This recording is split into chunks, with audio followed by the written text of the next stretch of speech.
Γεια σας, είμαι ο Κώστας και σε αυτό το βίντεο θα σας δείξω πώς θα φτιάξετε μια πάρα πολύ καλή σαϊτά.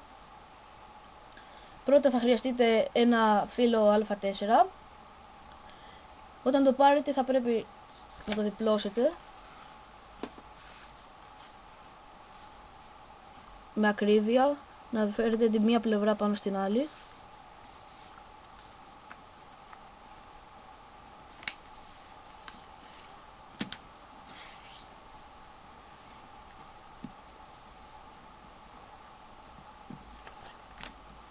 Ωραία.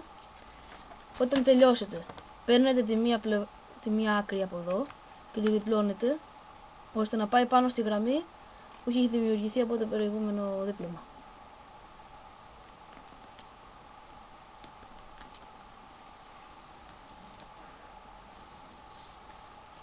Και από την άλλη πλευρά το ίδιο.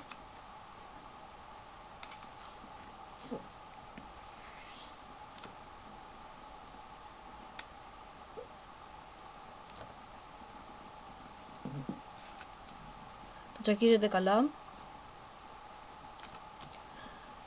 Στη συνέχεια γυρίζετε το χαρτί από την άλλη πλευρά και το διπλώνετε έτσι ώστε να δημιουργηθεί εδώ πέρα ένα κενό περίπου 2 εκατοστών. Η μύτη εδώ πέρα θα πρέπει να είναι πάνω στη γραμμή και διπλώνετε.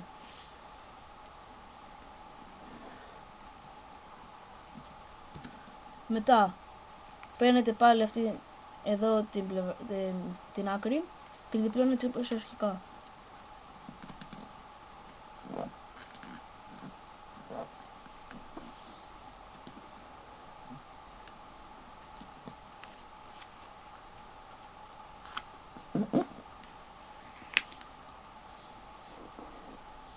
Την άλλη πλευρά.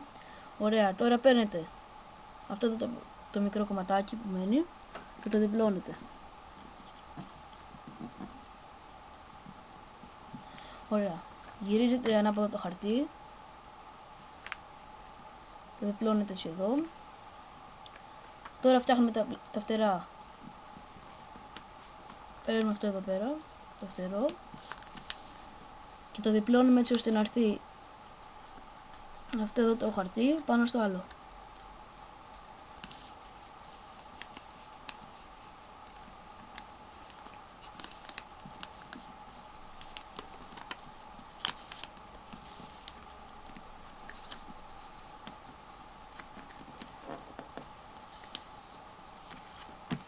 Και από την άλλη πλευρά το ίδιο.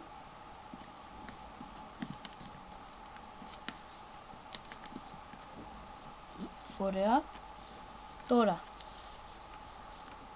και στα δύο πλευρά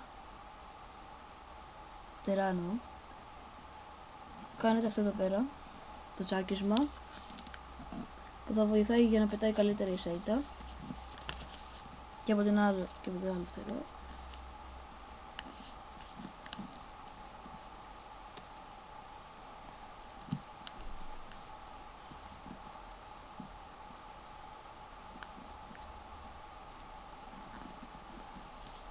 Ωραία. Και τέλος σκίζουμε λίγο εδώ πέρα σε ένα σημείο περίπου 1 εκατοστού, 1,5 μέχρι κάτω. Ανοίγουμε τη σαϊτά και το τραβάμε αυτό προς τα πάνω. Σηκώνουμε και αυτά τα κρυανά τσακίσματα και η σαϊτά είναι έτοιμη.